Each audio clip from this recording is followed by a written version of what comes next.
الحمد للہ رب العالمین والعاقبۃ للمتقین والصلاة والسلام علی سید الانبیاء والمرسلین قال اللہ تعالی وتبارک فی القرآن المجید والفرقان الحمید بسم اللہ الرحمن الرحیم الہاکم التکاثر حتی زرتم المقابر کلا سوف تعلمون ثم کلا سوف تعلمون کلا لو تعلمون علم الیقین لترون الجحیم ثم لترونها عین الیقین ثم لتسألن یومئذ عن النعیم صدق اللہ مولانا العظیم وصدق رسولہ النبی الکریم الرؤوف الرحیم اللہم نور قلوبنا بالقرآن وزین اخلاقنا بالقرآن وادخلنا الجنة بالقرآن ونجنا من النار بالقرآن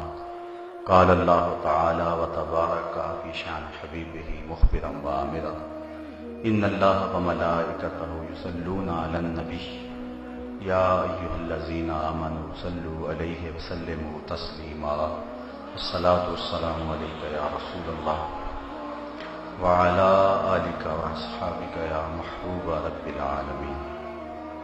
تمام حمد و ثنا، تعریف و توصیف اللہ جل مجدہ الکریم کی ذات بابرکات کے لیے، جو خالق کائنات بھی ہے اور مالک شہجہات بھی۔ اللہ جل وعلا کی حمد و ثنا کے بعد حضور نبی اکرم شفیع امم رسول محتشم نبی مکرم صلی اللہ علیہ وآلہ وسلم کے حضور ناز میں اپنی عقیدتوں، ارادتوں اور محبتوں کا خراج پیش کرنے کے بعد، معزز محترم محتشم سامعین سامعات، السلام علیکم ورحمۃ اللہ وبرکاتہ۔ آج میں اور آپ رمضان المبارک کے آخری جمعۃ المبارک کی حاضری کے لیے یہاں پہنچے ہیں۔ بارگاہ رب العزت میں بصمیم قلب دعا ہے کہ وہ ہماری حاضری کا ایک ایک لمحہ قبول فرمائے۔ نماز جمعۃ المبارک کی برکتیں ہمارے مقدر میں لکھ دے، دین کا فہم، نور اور روشنی عطا فرمائے۔ ماہ صیام رمضان المبارک کی برکتیں اللہ ہم سب کو عطا فرمائے۔ سورۃ التکاثر کی تلاوت کا شرف حاصل ہوا ہے اور میں چند لمحوں کے لیے کچھ باتیں اسی عنوان سے آپ کے سامنے رکھوں گا۔ اللہ تعالیٰ میری زبان پہ کلمۃ الحق جاری فرمائے۔ بنو سہم اور بنو عبد مناف، دو قبیلے آپس میں اس بات پر الجھ پڑے کہ ہم میں سے مال کس کے پاس زیادہ ہے، افراد کس کے پاس زیادہ ہیں اور عزت کس کی زیادہ ہے۔ اس سلسلے کے اندر انہوں نے اپنے افراد کی کثرت، اولاد کی کثرت اور مال کی کثرت کو بیان کرنا شروع کیا، حتیٰ کہ جو لوگ فوت ہو گئے تھے ان کی قبروں کو بھی گنا، تاکہ ہم یہ ثابت کر سکیں کہ ہمارے قبیلے کے افراد دوسرے قبیلے کے افراد سے زیادہ ہیں۔ تو اللہ تعالیٰ جل شانہ نے سورۃ تکاثر نازل فرمائی۔ الہاکم التکاثر، تمہیں کثرت کی آرزو نے ہلاک کر دیا ہے، حتی زرتم المقابر، یہاں تک کہ تم قبروں میں جا پہنچے۔ تم نے اس اپنی سفلی خواہش کی تکمیل کے لیے قبروں کو بھی گننا شروع کر دیا۔ یہ ہے اس کا شان نزول جو شیخ عبدالعزیز محدث دہلوی اور دیگر ائمہ تفسیر نے بیان کیا ہے، اور یہ سورت معتبر اقوال کے مطابق مکی سورت ہے، لیکن اس میں انسان کے عمومی رویے کو بیان کیا گیا ہے۔ عمومی رویہ کیا ہے کہ انسان اپنی ساری زندگی اس ادھیڑ بن میں گزار دیتا ہے کہ میرے پاس دولت ہو، مال ہو، شہرت ہو، بس اسی لیے وہ اپنی زندگی کو گزارتا ہے۔ ایک زمانہ تھا جس کی اولاد زیادہ ہوتی تھی، معاشرے میں اس کو معزز سمجھا جاتا تھا، تو عرب 100 شادیاں کیا کرتے تھے۔ اسلام نے حد بندی کی ہے 4 سے زیادہ شادیاں کوئی شخص نہیں کر سکتا ہے۔ تو وہ اس تفاخر کے لیے اور اپنی اولاد کی کثرت کے لیے اور لوگوں پر اپنا تفوق بیان کرنے کے لیے ایسا کرتے تھے۔ پھر جس دور سے ہم گزر رہے ہیں اور اس سے قبل بھی کئی ایسے دور ہیں، بلکہ ہر دور میں دولت کی بنیاد پر معاشرے کے اندر عزتوں کا قد ناپا جاتا رہا ہے۔ جس کے پاس دولت زیادہ ہے وہ معزز ٹھہرتا ہے، اور جس کے پاس دولت نہیں ہے چاہے اس کے پاس بے پناہ صلاحیتیں ہوں، معاشرے میں اسے کوئی نہیں پوچھتا۔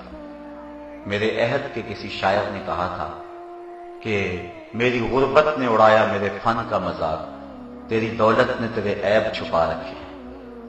تو انسانوں کے اندر اولاد، افراد اور دولت پر ایک دوسرے سے احساس تفاخر پیدا ہوتا ہے۔ میرا گھر تیرے گھر سے بڑا ہے، میری گاڑی کا ماڈل تیری گاڑی کے ماڈل سے لیٹسٹ ہے، میرے پاس اتنی دولت ہے، میرے پاس اتنی جائیداد ہے۔ تو یہ چیزیں تفاخر کا باعث ہیں، اور ساری زندگی انسان اسی چکر میں رہ جاتا ہے۔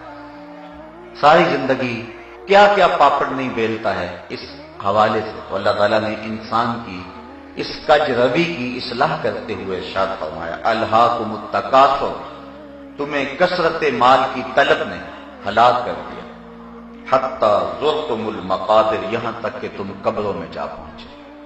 تمہاری زندگی کا اوڑھنا بچھونا مال کی کثرت کا طلب ہی بن گیا، اور تمہارا جینا مرنا یہی بن گیا کہ ہم دولت اکٹھی کریں۔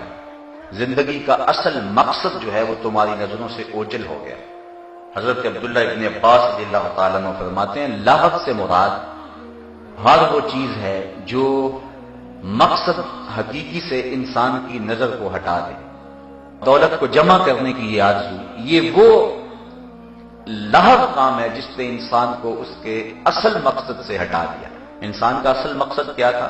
اللہ قرآن مجید میں فرماتا، ہم نے جنوں انس کو اس لیے پیدا کیا کہ وہ میری عبادت کریں۔ ہم نے یہاں آ کے اپنے رب کا قرب حاصل کرنا تھا، اگر وہ نہیں کیا تو کچھ بھی نہیں کیا۔ من کان فی ہذہ اعمی فہو فی الآخرۃ اعمی واضل سبیلا، جو اس دنیا میں اندھا رہا کل قیامت کے دن بھی اندھا اٹھایا جائے گا۔ اس سے مراد ان آنکھوں کی بے نوری نہیں ہے، دل کی بے نوری ہے۔ اسی لیے اقبال نے کہا تھا، دل بینا بھی کر طلب خدا سے، کہ آنکھ کا نور دل کا نور نہیں ہے۔ تو دل کا نور حاصل کرنا تھا ہم یہاں آ کر کے، لیکن ہم کس چکر میں پڑ گئے؟ ہم اپنی زندگی کی مقصدیت سے ناآشنا ہو گئے، اور ساری زندگی ہمیں ہوش ہی نہ آیا، اور ہمارا اس طرف دھیان ہی نہ ہوا کہ ہم پیدا کس لیے کیے گئے۔ مال مال ہر وقت یہی، وہ کیا اکبر الہ آبادی نے کہا تھا، کیا بتائیں احباب کیا کار نمایاں کر گئے، BA کیا نوکر ہوئے پینشن ملی اور مر گئے۔ کیا زندگی اس لیے تھی؟ ہماری زندگی کی مقصدیت ہے، ہم نے اس کو سمجھنا ہے اور اس کی طرف ہم نے آنا ہے۔ زندگی یوں ہی برباد نہ کر رہے ہیں۔ حضور علیہ السلام نے فرمایا، انسان کہتا ہے مالی مالی، میرا مال میرا مال، ہر وقت وہ یہی پکارتا رہتا ہے، لیکن فرمایا کہ اس کا مال تو وہ ہے جو اس نے کھایا یا اس نے پہن کے پرانا کر دیا یا اللہ کی راہ میں خیرات کیا اور آخرت میں بھیج دیا۔ باقی جو اس نے چھوڑا وہ اس کا تو نہیں ہے، وہ تو اس کے وارثوں کا ہے۔ وہ تو کفن بھی میلا نہیں ہونے دیتے کہ حصے بانٹ لیتے ہیں، بلکہ وہ تو گھر سے چارپائی بھی نہیں دیتے تجھے، کہتے ہیں وہ بھی مسجد سے لاؤ۔ انسان سوچ تو صحیح، وہ جن کے لیے تو کتنے ظلم اور گناہ کیے اور لوگوں کا خون نچوڑا، وہ تو تیری قبر کے اوپر بھی خود بیٹھ کے قرآن پڑھنے کو تیار نہیں۔ وہ بھی کہتے ہیں وہ بچے مل جائیں، چلو 2 آنے انہیں دے دیں گے تو یہی پڑھ لیں۔ وہ تو خود بھی بیٹھنے کے لیے تیار نہیں ہے، وہ تو قرآن بھی مدرسوں سے مانگتے پھرتے ہیں کہ اتنے قرآن مجید تحفے میں دے دو، ہم نے اپنے ابو کو سالے ثواب کرنے ہیں۔ تم نہیں پڑھ سکتے اس کے لیے؟ ساری زندگی جو تمہارے لیے کماتا رہا، تم بیٹھو نا 40 دن اس کے لیے، بیٹھو نا 20 دن اس کے لیے، پڑھو اس کے لیے۔ وہ تو بعد میں تیرے کو غسل دینے کے لیے بھی تیار نہیں ہے، انہیں ڈر لگتا ہے تیرے سے، وہ تو تیری قمیض بھی پھاڑ کے اتارتے۔ میاں صاحب محمد بخش آج پہ کھڑی رومی کشمیر بولے کہ جاندی بری ڈرونا بنیو تے ہاتھ نہ لاندے ڈر دے، جنہ لئی تو پاپ کمائے اج کتھے نہیں تیرے کر دے۔ جن کے لیے تو نے گناہ کیے، جن کے لیے تو نے ظلم کیے، جن کے لیے تو نے رشوت لی، اپنی آخرت کو کالا کر لیا، آج تو وہ تجھے غسل دینے کے روادار بھی نہیں ہے۔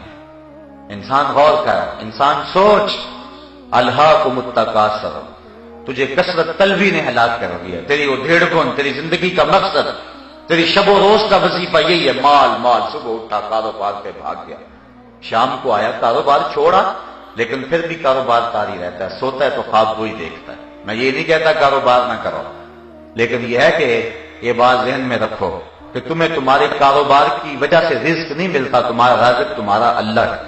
کہیں رزق کی تلاش میں رازق کو نہ بھول جانا. جب بچہ شکم مادر میں 120 دن کا ہوتا ہے، اس کا رزق اللہ اس دن ہی لکھ دیتا ہے، وہ تو مل کے رہے گا. تمہاری زندگی کا جو وظیفہ ہے، جو تمہارا رب تم سے مطالبہ کرتا ہے، تم اس کی طرف آؤ نا. تمہارا رب تم سے کیا کہہ رہا ہے؟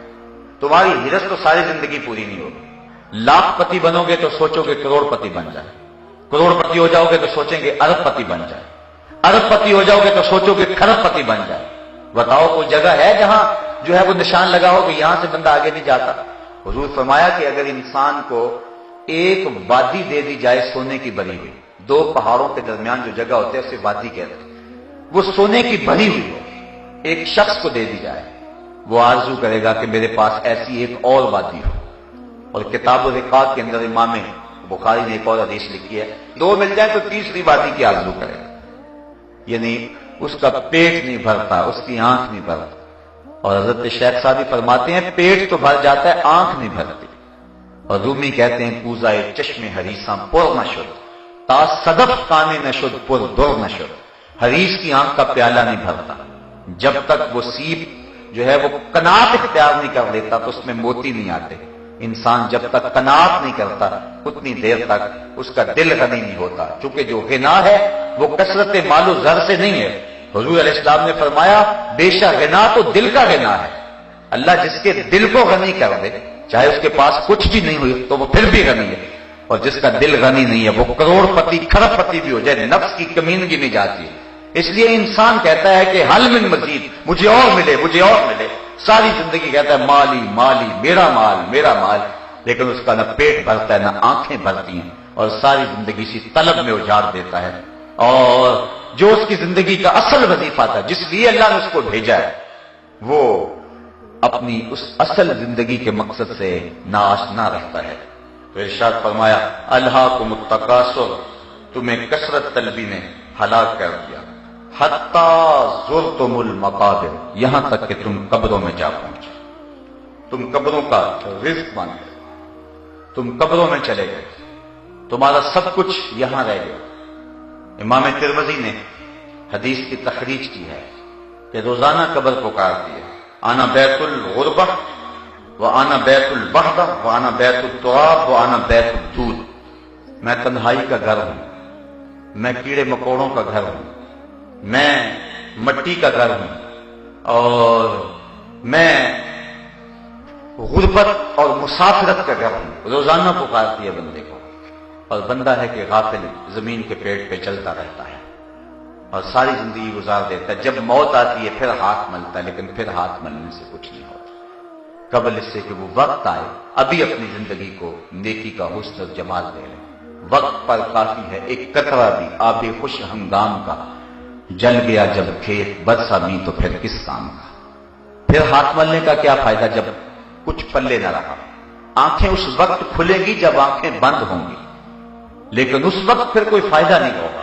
کاش کہ ہم آنکھیں بند ہونے سے پہلے پہلے ہی آنکھیں کھول لیں اور دیکھیں کہ ہماری زندگی کا مقصد کیا ہے. حضور علیہ السلام نے ارشاد فرمایا کنت نہیتکم عن زیارت القبور فزوروها لانها تذکر الاخرہ. میں تمہیں قبروں پہ جانے سے روکا کرتا تھا، اب حکم دیتا ہوں کہ قبروں پہ جایا کرو، اس لیے کہ قبریں آخرت کی یاد دلاتی ہیں. جب روکا تھا اس وقت مشرکین کی قبریں تھیں، کافروں کی قبریں تھیں، اس لیے کہا کہ قبروں پہ نہیں جانا. اور جب کچھ اہل ایمان فوت ہو گئے اور قبرستان مسلمانوں کا بن گیا، اب حکم دیا جاؤ.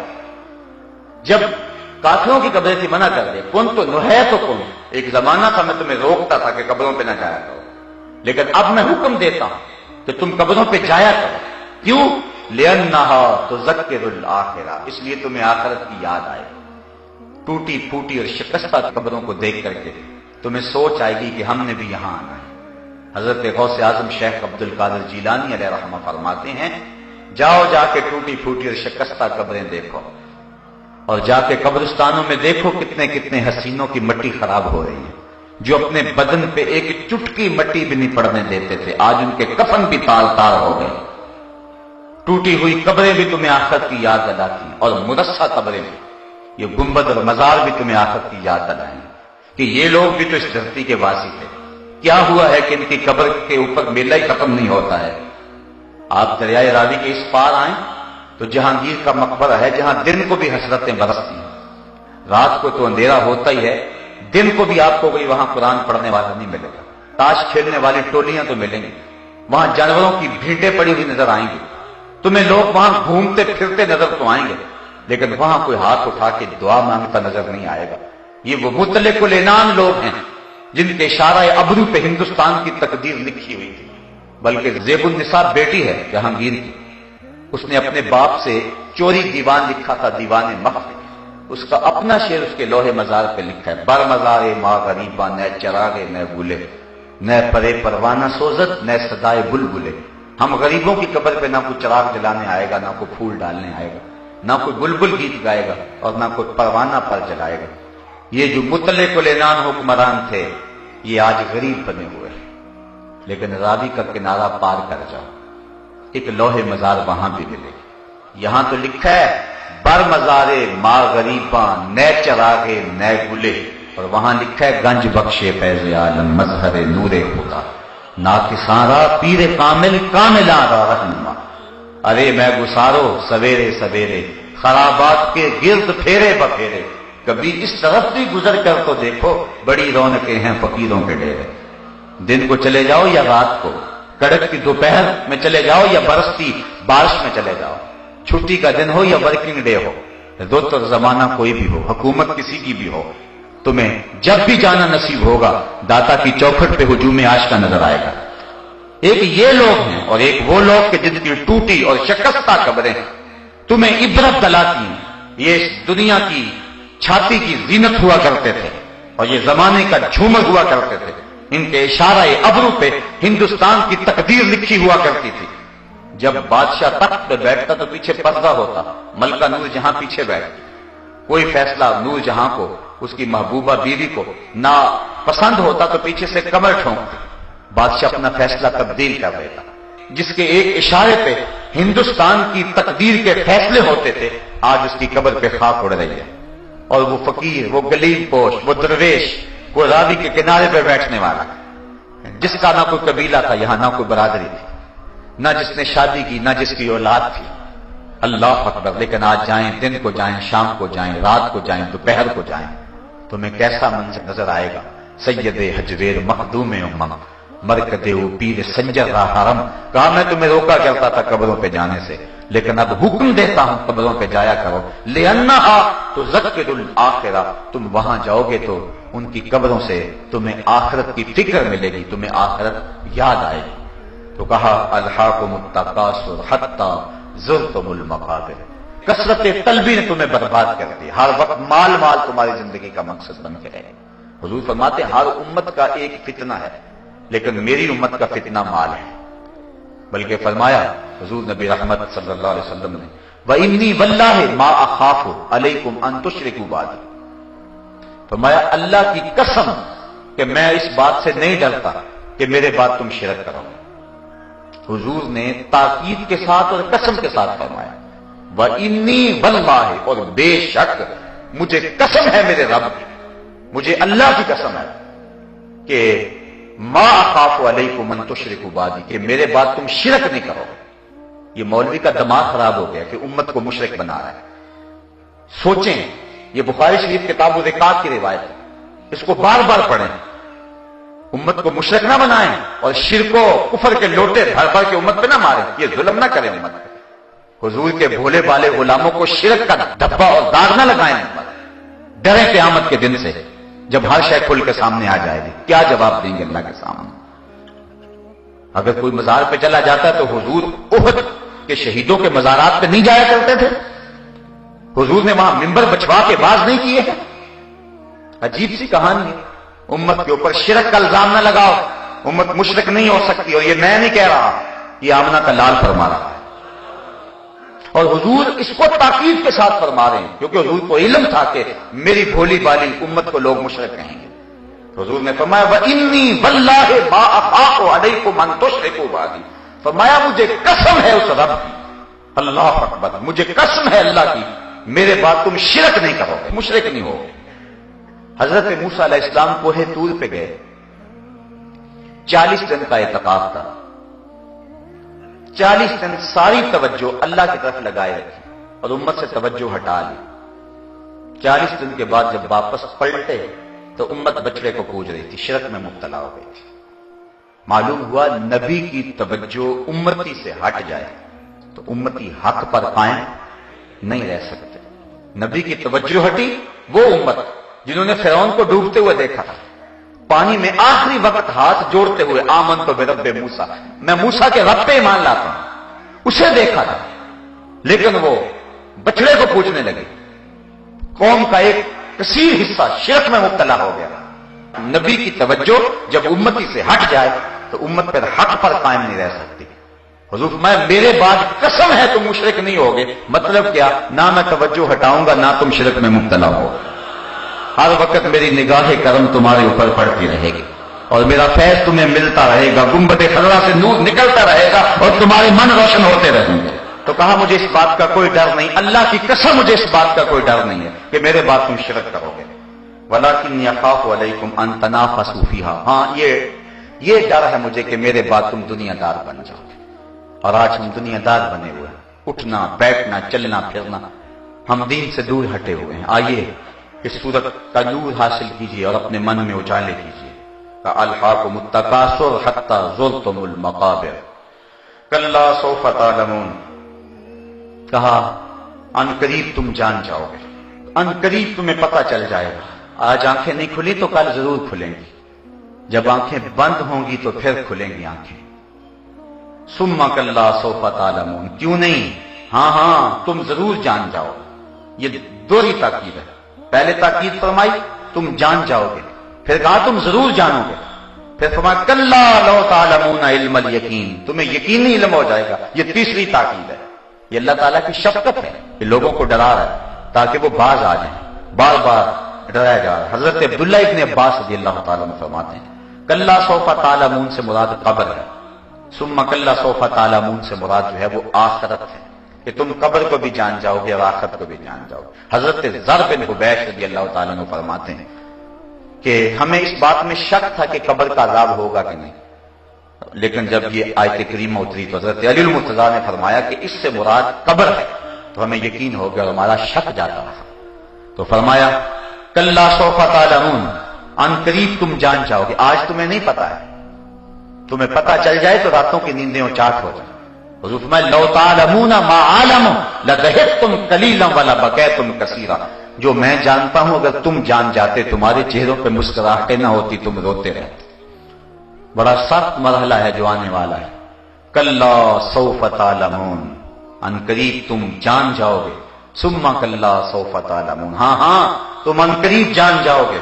کلا لو تعلمون علم الیقین، تمہیں یقینی علم آ جائے جب آنکھوں کے سامنے سب کچھ ہوگا، جب منکر نکیر قبر میں اتریں گے، جب جنت کا دروازہ یا جہنم کی کھڑکی کھول دی جائے گی تو پھر تو انکار کی گنجائش نہیں رہے گی.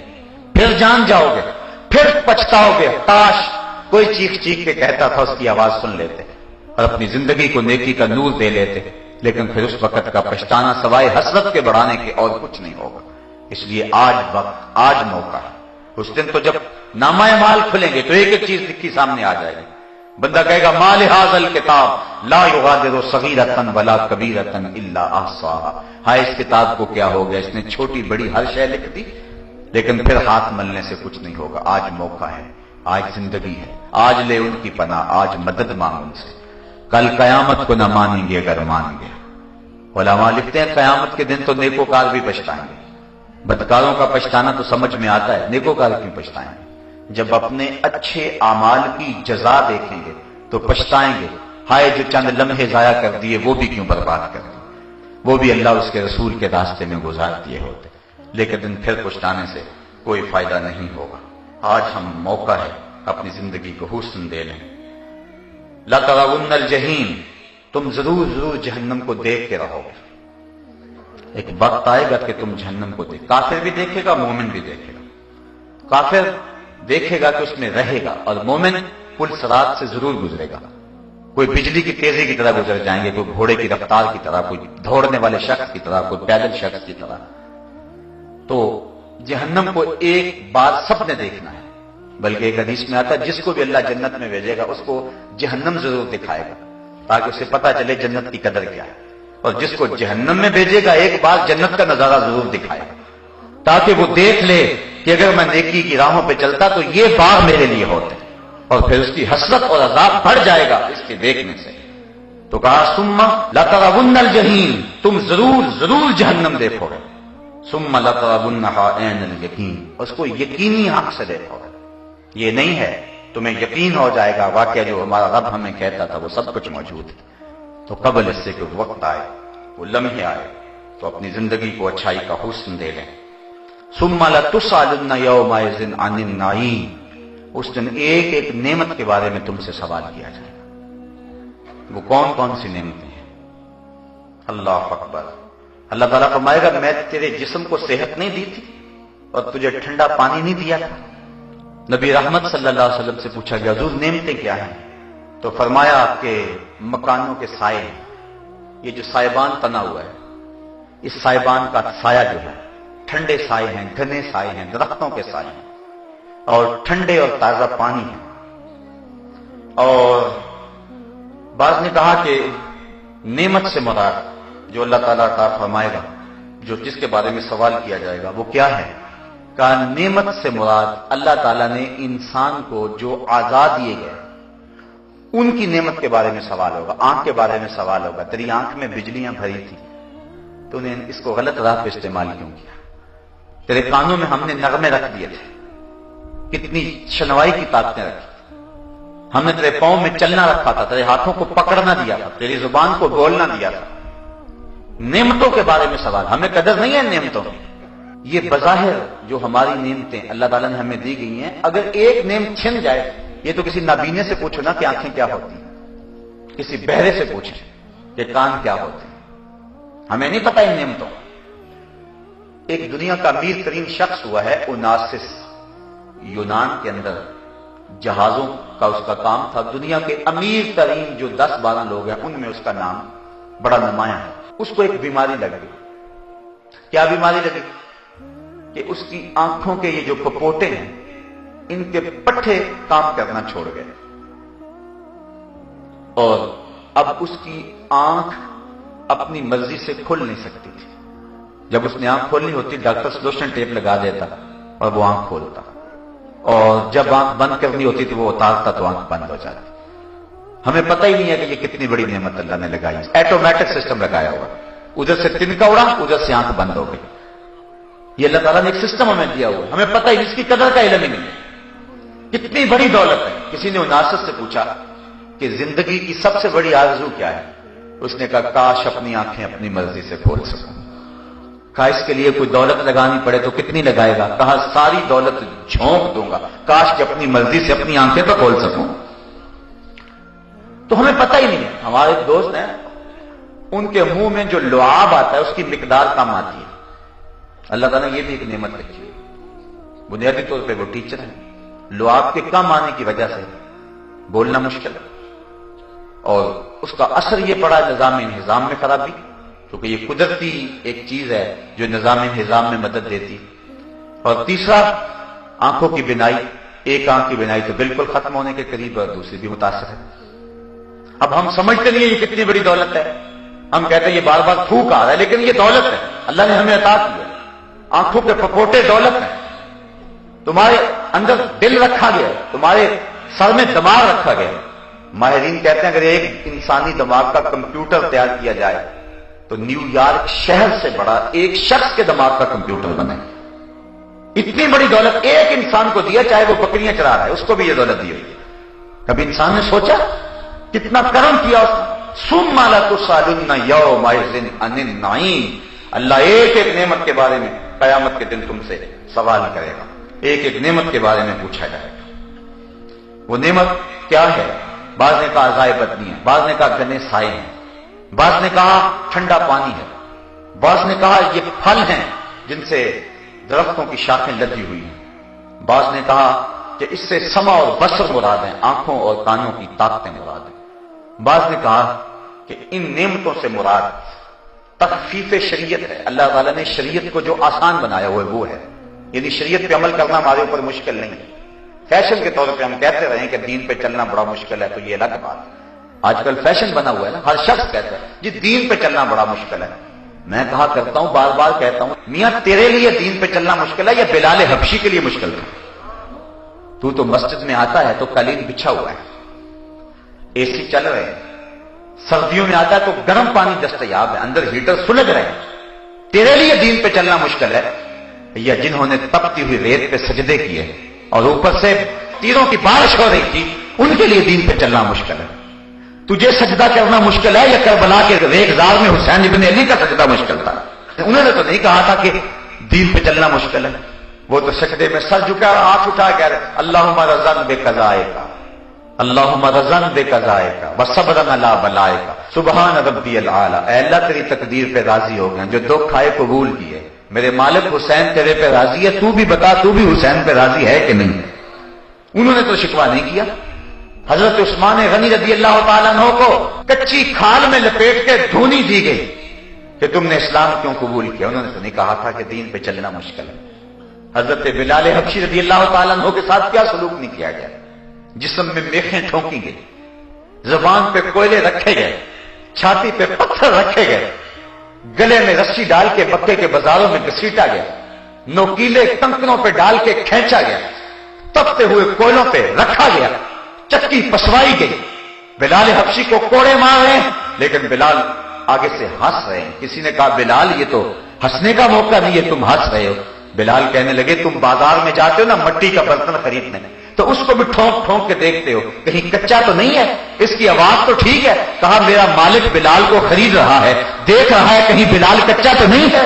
میں کہتا ہوں مالک خرید لے بلال کو، ساری چمڑی بھی اتر جائے گی لیکن یہ اف نہیں کرے گا۔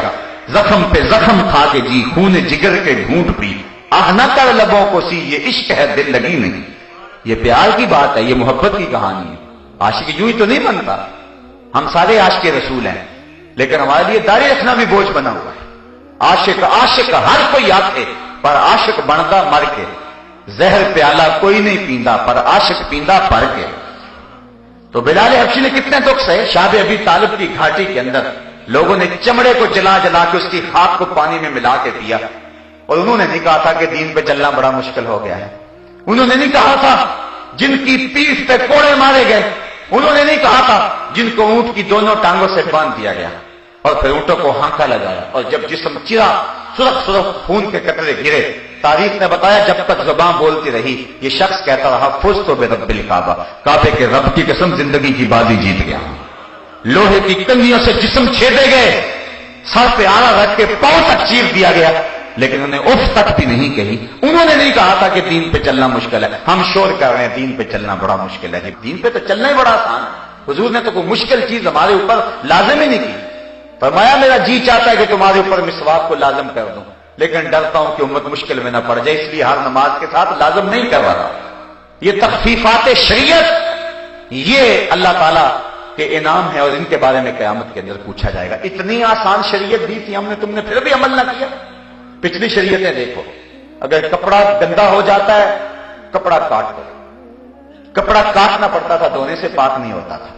نماز پڑھنے کے لیے مسجد میں جانا پڑتا تھا، یہ اس کے دور کا جو ہے وہ عبادت خانہ تھا، معبد تھا، وہیں جانا پڑتا تھا۔ تم نہیں جا سکتے ہو مسجد میں، گھر میں نیت باندھ لو، دکان پہ پڑھ لو، اپنے ڈیرے پہ پڑھ لو، کھیتوں کے اندر مصلی بچھا لو، جہاں وقت آ گیا کسی پہاڑ کی چوٹی پہ ہو وہاں مصلی بچھا لو۔ وضو کے لیے پانی ہے وضو کر لو، نہیں پانی ہے تو تیمم کر لو، لیکن سجدہ نہ چھوڑنا، اس کے حضور سر جھکانا نہ چھوڑنا۔ کتنی سہولتیں تمہیں دی تھی، کھڑے ہو کے پڑھ سکتے ہو کھڑے ہو کے پڑھ لو، نہیں کھڑا ہوا جاتا بیٹھ کے پڑھ لو، نہیں بیٹھا جاتا لیٹ کے پڑھ لو، لیٹا بھی نہیں جاتا اشارے سے پڑھ لو، پڑھو ضرور۔ اور تم نے پھر بھی سجدہ نہ کیا۔ ان امتوں کے لیے کتنی مشکلات تھیں اور تمہارے لیے کتنی آسانی ہے۔ قیامت کے دن پوچھا جائے گا، اتنی سہولتیں دی اور محمد عربی جیسا رسول دیا تم کو، تم نے قدر نہ کی۔ ثم لتسألن یومئذ عن النعیم. حضرت امام باقر رضی اللہ تعالیٰ عنہ سے روایت ہے، فرمایا جس نعمت کے بارے میں قیامت کے دن پوچھا جائے گا نا، فرمایا وہ نعمت ہوگا رسول اللہ صلی اللہ علیہ وسلم، وہ حضور کی ذات ہے. تم کو ہم نے رسول کریم دیے جن کی زندگی بہتر نمونہ تھی، تم نے کیا قدر کی؟ تم مغرب کے پیچھے لگے رہے، تم ان کی ٹائیاں باندھتے رہے، تم ان کے پیچھے دوڑتے رہے. تمہیں آمنہ کا لال نظر نہیں آتا تھا جس نے تمہارے لیے غار سجدہ کے نوکیلے پتھروں میں پیشانی رکھ رکھ کے آنسو بہائے؟ کبھی تمہیں وہ نبی بھی یاد آیا؟ کبھی اس کا خیال کیا تم نے؟ تم کن کے پیچھے بھاگتے رہے؟ تیرے صوفے ہیں فرنگی، تیرے قالی ہیں ایرانی، خون کے آنسو رلاتی ہے جوانوں کی تن آسانی. ہر کوئی مستے مئے ذوق تن آسانی ہے، تم مسلمان ہو یہ انداز مسلمانی. حیدری فخر ہے نہ دولت عثمانی ہے، تم کو اسلاف سے کیا نسبت روحانی ہے. وہ معزز تھے زمانے میں مسلمان ہو کر، تم خار ہوئے تارک قرآن ہو کر. حضرت امام راضی لکھتے ہیں کہ ثم لتسألن یومئذ عن النعیم، اس سے تخفیف شرائع بھی ہیں اور اس سے مراد قرآن بھی ہے. ہم نے قرآن پر عمل تمہارے لیے آسان بنا دیا. تم نے کہاں تک قرآن پہ عمل کیا؟ تم نے قرآن کو صرف تعویذ گنڈوں کے لیے رکھا؟ تم نے قرآن کو صرف کچہری میں سر پہ اٹھانے کے لیے رکھا؟ جب کوئی شخص مر گیا تو صرف اس کے ایصال ثواب کے لیے قرآن کو پڑھا؟ تم نے دکان اور گھر میں برکت کے لیے قرآن کھولا؟ یہ ساری برکتیں قرآن کے دامن سے ہیں، لیکن کیا قرآن کے نزول کا مقصد یہ تھا؟ بڑی خوبصورت شاعر مشرق نے بات کی. اقبال کہتا بندے صوفی و ملا اسیری حیات از حکمت قرآن گیری بآیاتش ترا کار جزی نے کیا یاسی نے او آساں بمیری. کا تو جاہل صوفی اور کاہل ملا کے ایسے پھندے میں پھنسا کہ قرآن سے زندگی تلاش نہیں کی. قرآن کی آیتوں سے تجھے صرف اتنا سروکار رہا، جب تیرے بوڑھے کی روح اٹک گئی تو تو سورہ یاسین لے کے بیٹھ گیا کہ اس کی روح آسانی سے نکل جائے. اقبال کہتا ہے اس میں کوئی شک نہیں ہے کہ اس کی روح آسانی سے نکل گئی، لیکن افسوس کا پہلو یہ ہے کہ تو نے قرآن سے بھی مرنا ہی سیکھا. جس قرآن سے تو نے مرنا سیکھا کاش اس سے جینا بھی سیکھ لیا ہوتا. تو نے قرآن سے بھی مرنے کی راہیں تلاش کی. اس کا لفظ لفظ حیات آفری تھا، اس کا حرف حرف زندگی بخش تھا، اس کی ایک ایک آیت نور افزا تھی. زندگی کا سارا حسن، سارا جمال اور سارے اجالے اس قرآن کے دامن میں تھے. لیکن تو نے قرآن سے بھی مرنا ہی سیکھا کاش قرآن سے تو نے جینا بھی سیکھ لیا ہوتا. کتاب زندہ قرآن حکیم حکمت اولا یزالست و قدیم گر تمی خواہی مسلمان زیستن نیست ممکن جزب قرآن زیستن. مولا کائنات حضرت علی المرتضیٰ فرماتے ہیں، حضرت امام ترمذی نے اس حدیث کی تخریج کی ہے، حضور قرب قیامت کے فتنوں کا تذکرہ کرتے تھے. جب بارش کی طرح فتنے اتریں گے، ہر روز فتنے ہی فتنے، فرمایا کہ بڑے فتنے نازل ہوں گے. اس کی حضور پھر بچنے کی صورت کیا؟ فرمایا اللہ کی کتاب قرآن مجید، جو اس کتاب سے جڑ جائے گا وہ فلاح پا جائے گا. آئیے قرآن سے جوڑیں اور سنو اپنے محبوب کا فرمان. حضور فرمایا کہ قرآن اللہ کی رسی ہے، حبل ممدود من السماء الی الارض. اور پھر ایک حدیث سنیے جھوم جائیے. فرمایا اس رسی کا ایک سرا تمہارے ہاتھ میں ہے، دوسرا سرا تمہارے رب کے ہاتھ میں ہے. فرمایا اگر تمہارا اللہ سے باتیں کرنے کو جی چاہے تو قرآن کھول کے بیٹھ جائے گا. حضرت سہل بن عبداللہ تستری جنگل میں رہتے تھے. کوئی شخص ان کو ملنے کے لیے گئے، کہا حضرت اس جنگل میں رہتے آؤ نا ذرا شہر کی رنگینیاں بھی دیکھو. آؤ ذرا، کہاں جنگل میں رہتے ہو، کہاں ڈیرے لگائے ہو، آپ آؤ شہر میں، لوگوں کو ملو، تمہارے مزاج کے لوگ بھی تمہیں ملیں گے. یہاں تنہائی میں دن راتیں کیسے کاٹتے. حضرت سہل بن عبداللہ فرمانے لگے تمہیں کس نے کہا کہ میں تنہا رہتا ہوں؟ انہوں نے کہا ہم خود دیکھا کہ آپ تنہا رہ رہے ہیں. فرمایا نہیں، جب میرا اس کی باتیں سننے کو جی چاہتا ہے تو میں قرآن کھول کے بیٹھ جاتا ہوں، اور جب اس سے باتیں کرنے کو جی چاہتا ہے تو نماز کے لیے کھڑا ہو جاتا ہوں. کبھی اپنی سناتا رہتا ہوں، کبھی اس کی سنتا رہتا ہوں. تمہیں کس نے کہا کہ میں تنہا رہتا ہوں؟ میں تو دم دم اپنے رب کے ساتھ رہتا ہوں. اس دن پوچھا جائے گا کسی امت کے پاس اس کے نبی کا کوئی معجزہ اصل صورت میں موجود نہیں ہے. تورات، زبور، انجیل، صحف ابراہیم، صحف موسیٰ، تحریف پا گئی. اگر وہ ہدایت کی راہیں تلاش کرنا بھی چاہیں تو وہ چشمہ جہاں سے ہدایت ملتی ہے وہ سوکھ گیا ہوا ہے. تحریف پا گئی. تیقن سے کہہ نہیں سکتے کہ یہ اللہ کا کلام ہے یا نہیں. پتہ نہیں کہاں کہاں جو ہے وہ گڈ مڈ کر دی گئی ہے. امت مسلمہ تو شکر ادا کر کہ صدیاں گزرنے کے بعد تیرے نبی کا سب سے بڑا معجزہ اب بھی تیرے پاس اصلی صورت میں موجود ہے. تو اس قرآن سے اپنے من میں چراغاں کر سکتا تھا، اپنے ماحول میں روشنی دے سکتا تھا، اس قرآن کو لے کر کے تو اپنے من کے سارے اندھیرے ختم کر سکتا تھا، لیکن تو نے اس قرآن کو صرف کتاب برکت سمجھا، اس کو ضابطہ زندگی نہ سمجھا۔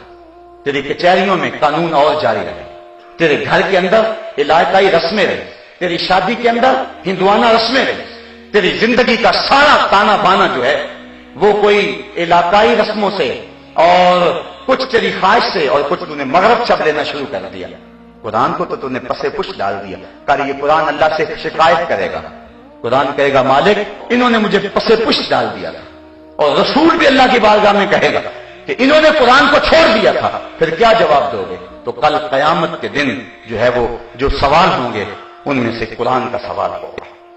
تو فرمایا حضور نے لا تزول قدم العبد یوم القیامہ حتی یسأل عن اربع، قیامت کے دن اللہ بندے کے قدم اپنے سامنے سے ہٹنے نہیں دے گا جب تک اس سے 4 سوال نہیں کرے گا، 4 سوال پوچھے گا۔ اور ایک حدیث جس کو امام بخاری نے نقل کیا ہے اس میں 5 چیزیں ہیں، اور یہ 5 یا لیکن ایک چیز کو جو ہے وہ ایک سوال میں درج کیا گیا، وہ کیا ہے؟ حتی یسأل عن اربع عن عمرہ فیما افناہ، پہلے عمر کے بارے میں پوچھا جائے گا کہ تم نے اس کو کہاں فنا کیا، ہم نے عمر دی، تم نے چوکوں میں کھڑے ہو کے تو نہیں گزار دی، تم نے چائے والے پھٹے پہ بیٹھ کے تو نہیں گزار دی، تم نے قیمتی عمر کو حماموں پہ بیٹھ کے ضائع تو نہیں کر دیا، تم نے آوارگی کے اندر عمر کو برباد تو نہیں کر دیا۔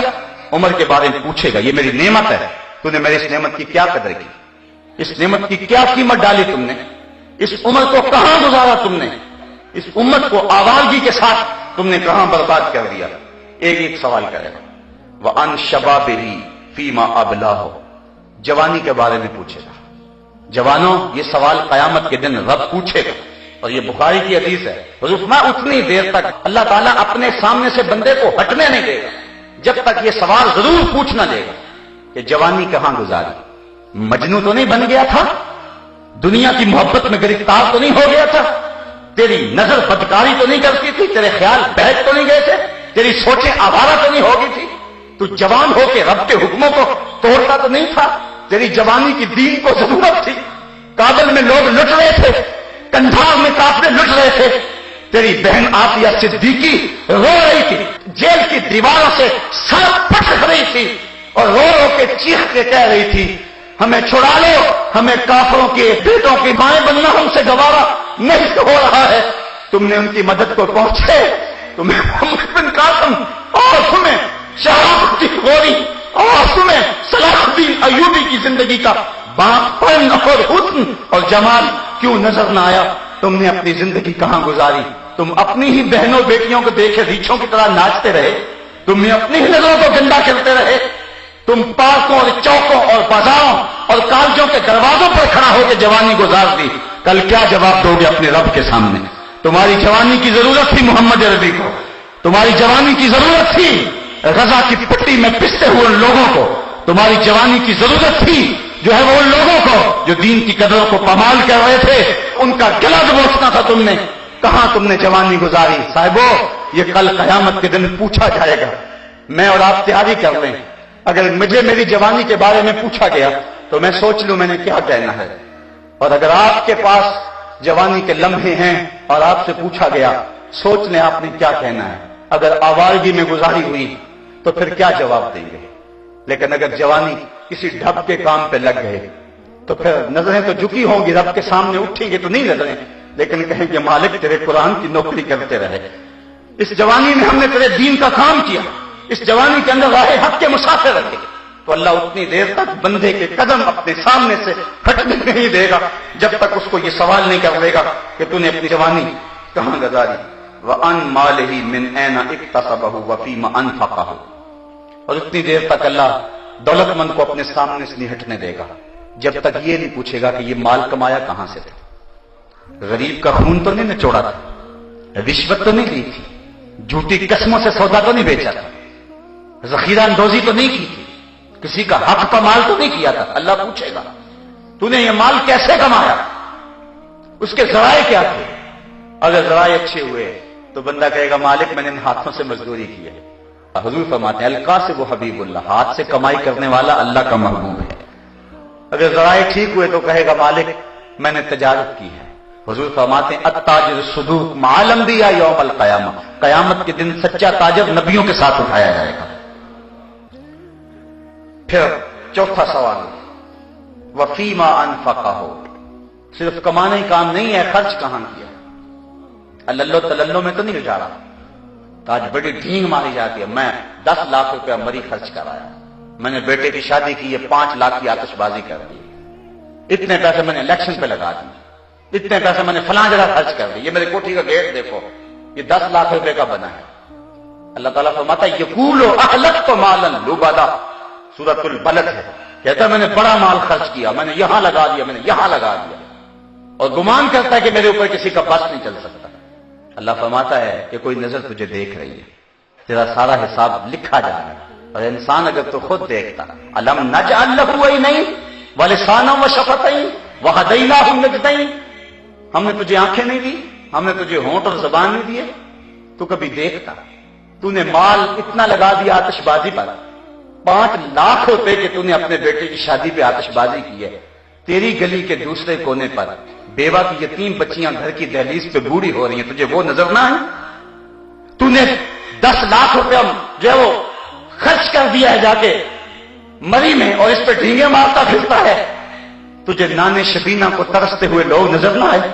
تجھے ہوٹل کے پچھواڑے میں سر جھکا کے لائن میں لگے ہوئے لوگ نظر نہ آئے جو روٹی کے ٹکڑے کے لیے وہاں کھڑے ہیں؟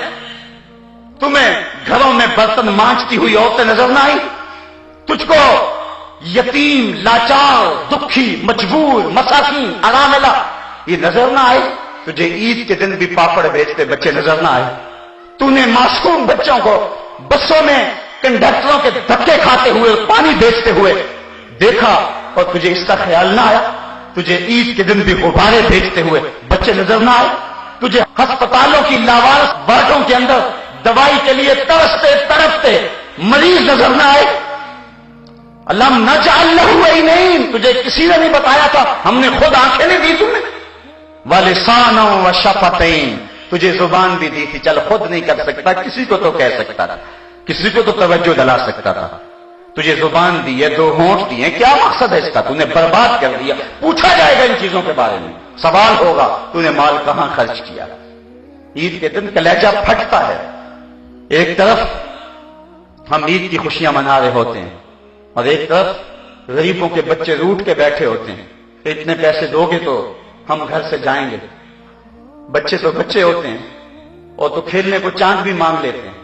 وہ مجھے واقعہ نہیں بھولتا اس کرن نامی عورت کا، جس نے اپنے مزدور باپ سے کانچ کی چوڑیاں مانگی تھی، اور باپ نے اس کو چوڑیاں مہیا نہ کر سکا، تو اگلے دن اخبار میں تصویر چھپی کہ وہ پھندے سے جھول گئی، اور وہ معصوم 7 سال کی بچی وہ خودکشی کر گئی کہ اس کے باپ نے اس کو کانچ کی چوڑیاں نہ لے سکی، وہ کانچ کی چوڑیاں لے کر نہ دے سکا۔ خودکشی بڑی بری بات ہے، لیکن اس پہلو پہ غور کرو کہ اس کا باپ اس کی ننھی سی آرزو پوری نہ کر سکا، اس کی ماں کا کلیجہ کتنا پھٹا ہوگا کہ نہیں ہوگا؟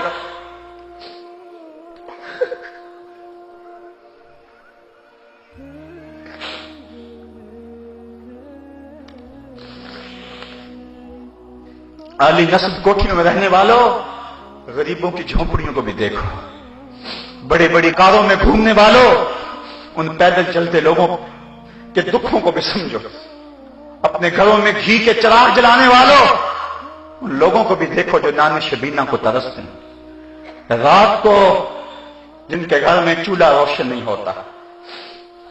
7-8 سال قبل میں ایک دن بازار گیا، چھوٹی عید کا دن تھا، میرے ساتھ میرا بھائی بھی تھا، تو میں نے کہا کہ گھر جا رہے ہیں چلو کوئی چیز لے جائیں، آج عید کا دن ہے، تو مچھلی بازار میں چلے گئے۔ تو میں نے وہاں ایک عجیب منظر دیکھا جو آج تک مجھے بھول نہیں سکا۔ ہم نے اسے کہا کہ ہمیں مچھلی دے دے، تو وہ مچھلی کو صاف کر کے جب اس کو کاٹنے لگا تو اس کا سر ایک بالٹی میں ڈال دیا، اور اس کے پیچھے دم اس نے تھوڑی سی زیادہ کاٹی، اور تھوڑا سا گوشت جس کے ساتھ چلا گیا وہ بھی بالٹی میں ڈال دیا۔ اس طرح جو بھی وہ مچھلی تیار کرتا تو سر اور دم بالٹی میں ڈالتا چلا جاتا، باقی اس کا جو بھی اس سے غلاظت اور جو کچھ بھی اس سے جو ہے وہ جھڑتا وہ نیچے پھینکتا چلا جاتا۔ تجسس تھا کہ یہ بالٹی میں کیوں ڈال رہا ہے۔ خیر تھوڑی دیر کے بعد میں نے دیکھا کہ ایک نوجوان آیا پیچھے سے، اس نے اس کو 10 روپے دیے اور اس نے اس بالٹی میں ہاتھ ڈالا اور چند مچھلی کے سر اور چند اس کی دمبے نکال کر کے ایک شاپر میں ڈال کے اس کو دے دی۔ حیران سا ہو گیا کہ اس نے یہ کیا کر دیا۔ خیال تھا کہ شاید یہ کوئی نوجوان سا ہے، شاید کوئی کبوتروں کو ڈالتا ہوگا، کوئی ایسا معاملہ ہوگا اس کا، کوئی کبوتر کی غذا بناتا ہوگا۔ لیکن اس کے باوجود جو ہے وہ تجسس بڑھتا گیا، مجھ سے نہ رہا گیا، میں اس کے پیچھے چلا گیا۔ میں نے کہا کہ نوجوان اس کو کیا کرے گا؟ تو اس کی نظریں تھوڑی سی جھکیں اور مجھے کہنے لگا اس کا شوربہ بناؤں گا اور مچھلی کا مزہ مل جاتا ہے اس کو۔ صاحبوں میں عید کے دن کی بات سنا رہا ہوں اور اس ملک کی بات سنا رہا ہوں۔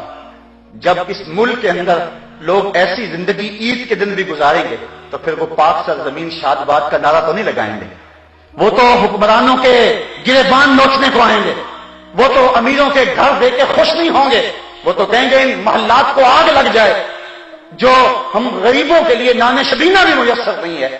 یہ میں بات جو ہے وہ اپنے معاشرے کا دکھ آپ کے سامنے رکھ رہا ہوں۔ اللہ قیامت کے دن اتنی دیر تک کسی شخص کو اپنے سامنے سے ہٹنے نہیں دے گا جب تک یہ پوچھ نہیں لے گا کہ وفیما انفقہ، یہ مال تو نے کہاں خرچ کیا ہے۔ آج تو افطار پارٹی بھی ہم کرتے ہیں تو ہماری کوشش ہوتی ہے کہ اس میں بھی 2 عدد وزیر آ جائیں اور ہماری شہرت ہو جائے، غریبوں کو تو کوئی وہاں بھی نہیں پوچھتا ہے۔ ولیمہ ہوتا ہے تو اس وقت بھی ہم فہرست بناتے ہیں تو کہتے ہیں ان لوگوں کو بلائیں کہ جن کی وجہ سے ہمارے گھر کی زینت بنے ہوئے، کہیں فلاں فلاں لوگ آئے ہوئے، کبھی غریبوں کو بھی خیال کیا۔ سنو آمنہ کے لال کا فرمان، شر الطعام طعام الولیمہ، بدترین کھانا ولیمے کا کھانا ہے جس میں غریبوں کو نہ بلایا جائے، امیروں کو بلایا جائے۔ اللہ اکبر، رہا اتنی دیر تک اللہ ہٹنے نہیں دے گا اپنے سے جب تک پوچھ نہیں لے گا کہ تو نے خرچ کیا کیا۔ وَعَنْ عِلْمِهِ مَاذَا عَمِلَ بِهِ، اور 5ویں چیز، اللہ بندے کو اپنے سامنے سے اتنی دیر تک ہٹنے نہیں دے گا جب تک اس کے علم کے بارے میں پوچھ نہ لے کہ تو نے عمل کہاں تک کیا۔ ممبر پہ تو بولتا تھا، تیری خطابت کے تو تنتنے تھے، لیکن کیا تو خود بھی عمل کرتا تھا یا تیرا کردار کچھ اور تھا؟ کیوں بخلوت میرا بن کارے دیگر می کنن، خلوت میں تیری کرتوتیں اگر اور تھی اور ممبر پہ اور طرح کا تو یقین تھا تو پھر اللہ پوچھے گا قیامت کے دن۔ اگر اس کے قول و عمل میں تضاد نہ ہوا تو ہاتھ باندھ کے عرض کرے گا مالک جو توفیق ملی سے تیرے دین کی نوکری کرتا تھا، لیکن اگر اس نے ممبر کی آبرو کو بیچا اور چائے کی پیالی پہ دین بیچا تو کل قیامت کے دن وہ کیا جواب دے گا؟ حضور فرماتے ہیں میں نے معراج کی رات کچھ لوگوں کو دیکھا لوہے کی ٹینکیوں سے ان کی زبانیں کاٹی جا رہی ہیں۔ میں نے پوچھا جبریل کون ہے؟ کہا ہؤلاء خطباء الفتنہ، یہ آپ کی امت کے وہ فتنہ پرور خطیب ہے جو زبان سے کچھ اور کہتے تھے، ان کا عمل کردار کچھ اور ہوتا ہے۔ جب زبان اور دل میں مطابقت نہ ہو تو لفظ دل میں اترنے کا فن نہیں جانتے۔ ہواؤں میں اڑتی ہوئی تتلیوں کی طرح لفظ اپنا رنگ تو دکھاتے ہیں لیکن معنی کے دودھ سے خالی ہوتے ہیں۔ لیکن اگر جو ہم زبان سے بول رہے ہیں اگر پیچھے عمل کا زور ہو تو پھر لفظ تو بعد ہوا میں تحلیل ہوتے ہیں، من میں روشنی پہلے ہوتی ہے۔ حضرت شاہ نقشبند بخاری علیہ رحمہ فرماتے جس شخص کی خاموشی فائدہ نہیں دیتی اس کی تقریر بھی فائدہ نہیں دیتی۔ آج کیا ہو گیا؟ مسجدوں کی کمی تو نہیں ہے، آج خطبات کی کمی تو نہیں ہے، لیکن اس کے باوجود دیکھ لیجئے کہ اثر نہیں ہو رہا۔ آج ہم وہ نہیں رہے۔ بال کہتا ہے کہ حج زکات سب کچھ ہے باقی مگر تو باقی نہیں ہے۔ آج ہم خود باقی نہیں رہا۔ وہ دور بھی دیکھیں کہ حضرت عمر فاروق رضی اللہ تعالیٰ عنہ کا دور ہے۔ ایک عورت مسجد میں نماز پڑھنے کے لیے آتی، عورتوں کا بھی ممانعت نہیں ہوئی تھی جماعت کے ساتھ مسجد میں نماز پڑھنے کی، تو وہ نماز پڑھنے آتی۔ ایک نوجوان راستہ روک کے کھڑا ہو جاتا۔ 2-4 دن اس نے دیکھا کہ یہ مزاحمت کرتا ہے، ایک دن کھڑی ہو گئی، کہا کیا ماجرا ہے؟ اس نے کہا میں تیرا چاہنے والا ہوں، میرے دل میں تیرے لیے محبت کے بے پناہ جذبے، تیرے لیے آسمان سے تارے توڑنے پڑے تو اس سے بھی گریز نہیں کروں گا۔ اس نے کہا کہ میری کوئی شرط نہیں، اگر تو بڑا ہی چاہنے والا ہے میرا تو ایک شرط اگر پوری کر دے پھر میں تیرے لیے حاضر ہوں۔ کہا بتاؤ؟ کہا 40 دن تک حضرت عمر کے پیچھے نمازیں پڑھ لیں، 40ویں دن کی آخری نماز کے بعد یہی ملاقات ہو۔ اس نے کہا یہ کون سا مشکل کام ہوا، تیرے لیے تو میں بڑا کچھ کرنے کے لیے تیار تھا، یہ تو آسان سا حل مل گیا۔ 40 دن نمازیں چلتی رہی، حضرت عمر فاروق کی پرسوز کی رات سنتا رہا۔ 40ویں دن کی آخری نماز پڑھ کے جب واپس پلٹنے لگا تو وہ عورت، وہ لڑکی وہاں کھڑی تھی، یہ نظر جھکا کے گزرنے لگا۔ اس نے کہا حسب وعدہ کھڑی ہو، کہا کھڑی رہو، میرے دل کا تعلق عمر نے رب سے جوڑ دیا ہے، اب تم خیر سے کھڑی رہو، میں تمہاری طرف نظر التفات بھی نہیں کروں گا۔